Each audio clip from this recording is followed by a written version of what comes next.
All right, let me ask you something. Do you ever worry about being seen alone in public? Or maybe feel like being by yourself is, I don't know, a problem that needs to be fixed? Well, today we're going to dive deep into that because we're exploring Renuka Gavrani's book, The Art of Being Alone, and it completely flips that script. It's all about turning that alone time from a source of anxiety into your greatest superpower. This quote, wow, it gets right to the heart of everything, doesn't it? The book draws this really sharp line between loneliness, that awful trapped feeling like you're missing something, and solitude. And solitude is totally different. It's the freedom of being completely at home with yourself. So our goal here is to break out of that cage and start building our own home. And look, we need to be clear. This isn't just some fuzzy, feel-good topic. The stakes are really, really high. In fact, former U.S. Surgeon General Dr. Vivek Murthy dropped this bombshell statistic. The damage that loneliness does to your health is the same as smoking 15 cigarettes every single day. I mean, just think about that.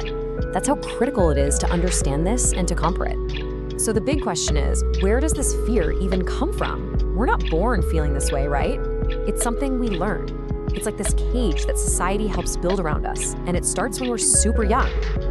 Seriously, just think about it for a second. The one person you spend your entire life with is yourself. So why is being alone with that person often so terrifying?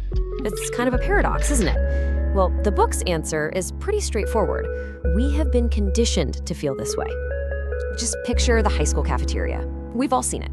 Gavrani uses this really powerful image of the student eating alone, sitting by themselves. And what's the immediate thought? They get labeled. A weirdo, someone to feel sorry for, or maybe even make fun of. We see that scene and we absorb it. We learn this lesson deep down. Being alone means you failed socially. Yeah, this quote just nails it. It's not just a passing thought, is it? It digs in and becomes this core belief.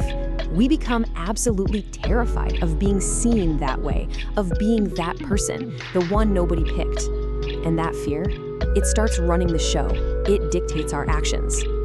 And oh man, the consequences are huge. Just to avoid being that person alone at the table, we start putting on masks.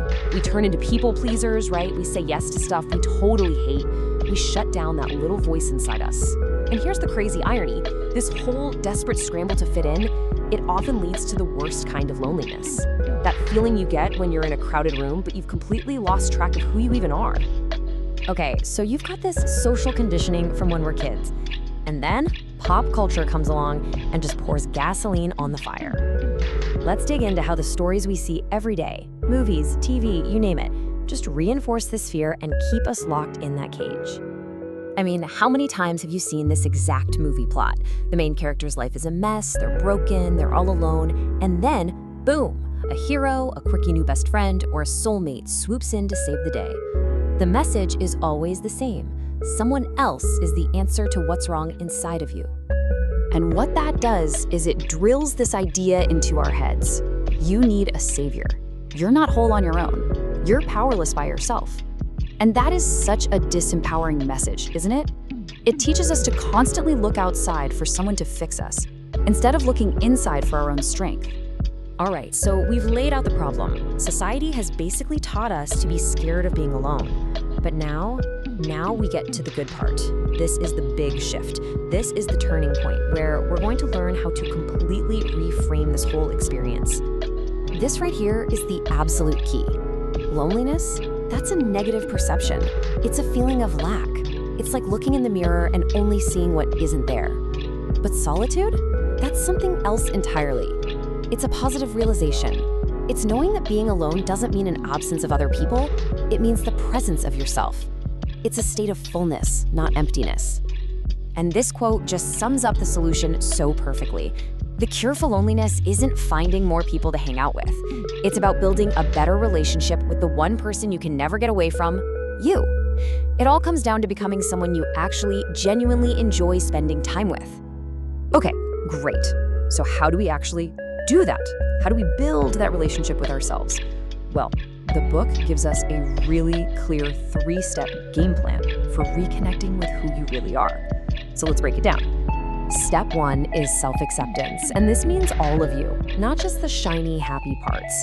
It's about accepting the messy bits, the so-called dark sides that society rejects. Next up, self-knowledge. This isn't a one-and-done thing. It's a lifelong commitment to actually paying attention to your inner world. And finally, step 3, and I love this one, define who you are not. If you're struggling to figure out who you are, start with what you stand against. Knowing your no's can give you a really solid foundation for your yeses. See, once you start doing this, once you reconnect with yourself and actually start to enjoy your own company, that's when the magic really happens. Your solitude stops being this thing you have to just get through, and it transforms into your ultimate tool for growth. It becomes your superpower. And if you look back through history, you see this pattern everywhere. For the great creators, solitude wasn't a punishment, it was a requirement for their genius. Think of artist Georgia O'Keeffe. She literally moved to the desert so she could be, in her own words, deliciously alone with her art. Or the inventor Nikola Tesla, who straight up said, "Be alone, that is the secret of invention." They knew it, the best ideas don't come from a crowded room. They're born in the quiet. And that, right there, is probably the biggest takeaway for us today. In this crazy, hyper-connected world where our phones are buzzing 24/7, solitude is the new luxury. It's one of the only places we can find real, deep focus. The ability to just shut out all that noise and connect with your own thoughts, that is a genuine superpower in the 21st century. So the book gives us this awesome, simple action plan to get started. First, stop trying to fix your entire life at once. Just pick the one big thing that's causing you the most stress right now, just one. Second, set one clear daily action you can take on it. Not some vague goal, but a concrete, I will do this kind of step. And third, sync with your nature. Work in a way that actually feels good to you. If you're a night owl, work at night. The point is to make this process enjoyable, not a punishment. I just love this quote because it captures the two sides of this perfectly.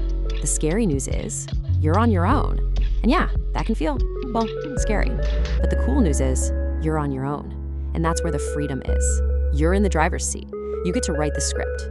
You're the star of your own life. And you don't need anyone to come save you. So this all brings us to one final question, and this one is for you. When you finally make that shift, when you turn that lonely cage into a sanctuary of solitude, it becomes this wide open blank canvas. It's your space to invent, to create, to discover who you really are. The only question left is, what will you choose to create?